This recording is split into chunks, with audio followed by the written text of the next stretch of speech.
how a marriage is supposed to be conducted, and let them see how grand a wedding I gave to my child. You will save yourself from nazrebad. That's a very real thing. One of the favorite sunnahs of Holy Prophet ﷺ, if you have this skill, your marriage will work.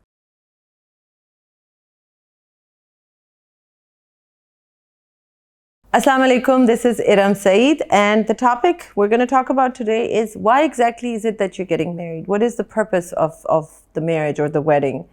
And some of the things that I have observed in this culture that are actually leading to destruction right now. So before we talk about it, let me remind you to please subscribe to our YouTube channel and also to subscribe to our WhatsApp channel, which is now available, and you can get all kinds of content there. A lot of it that we don't share on the social platforms will be posted there as well. So make sure you subscribe. The information is in the description or in the comments. Now, let's talk about weddings. It's one of the favorite things in the Indo-Pak culture and everywhere actually in the world. Weddings are fun. It's a joyous occasion. And the issue that I have seen, I cannot tell you how many times I have been approached by young couples who are getting married or the parents of young couples who are getting married, and the fights start before even the wedding takes place because of all the tayyari. And okay, one party doesn't like this thing, the other party doesn't like that thing. One party doesn't like the jewelry, the other party is saying this is not enough, blah, blah, blah. And there are multiple occasions, ceremonies that have to be perfect. They're choreographed, they're orchestrated in this way and that way. And unfortunately, all of this money is being spent so that, my friends or my relatives can look at my son or daughter's wedding and say, wah, wah, wah, wow, right? That's the intention. That's what we're trying to do. We're trying to show off in front of the world and let them see how grand a wedding I gave to my child. And what we're not focusing on, unfortunately, which I see a lot, is that the young couple that are getting married have no clue about how to sustain a marriage.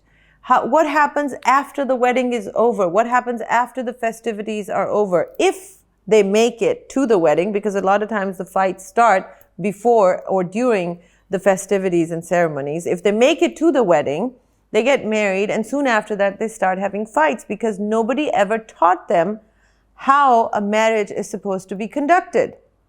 They don't know how. They don't have any communication skills. They don't know how to do conflict resolution. They have not done any inner work, so they don't even know who they are and what they want.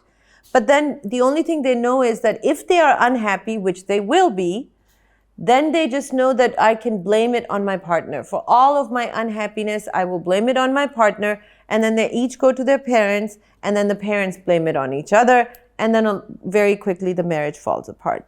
So why are we wasting so much money? What is the purpose of that?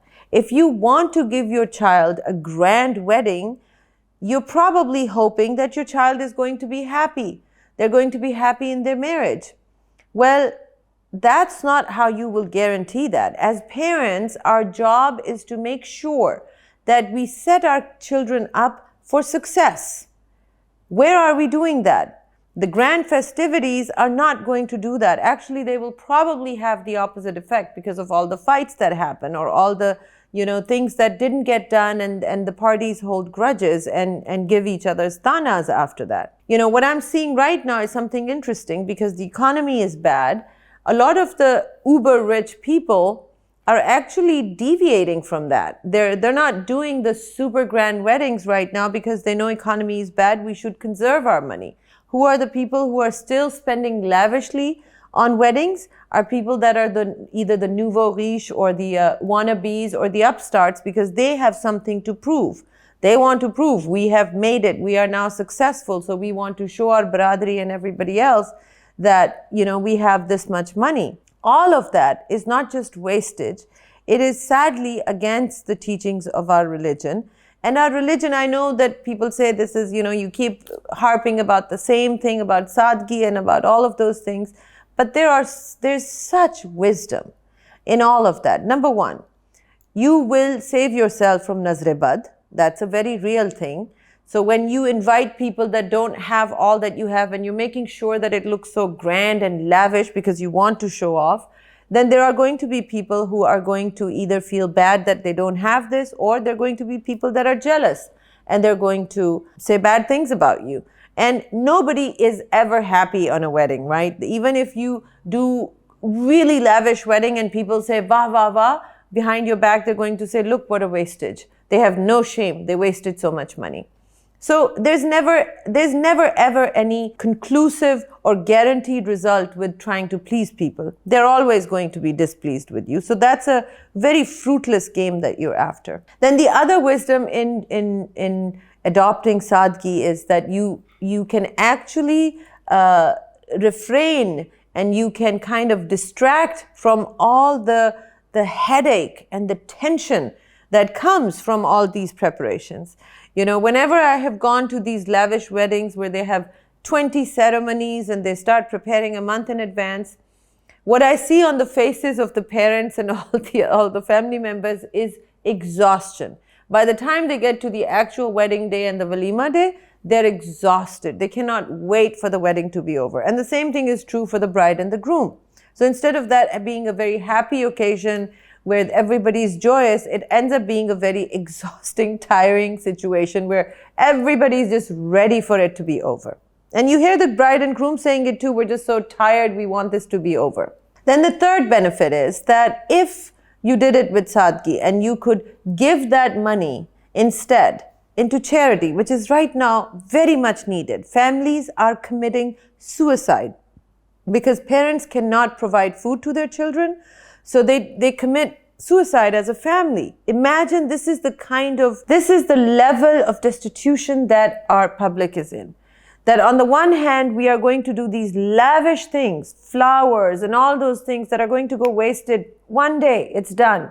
Instead of that, if we took that money and fed people, you could feed them for months, perhaps even a year. You could feed many families for a year, which is number one of the favorite sunnahs of Holy Prophet ﷺ, feeding the hungry. And number two, those people, when they eat the food, they are going to give you dua, which is going to help your children hopefully navigate some difficult circumstances in their lives due to the blessings you're receiving.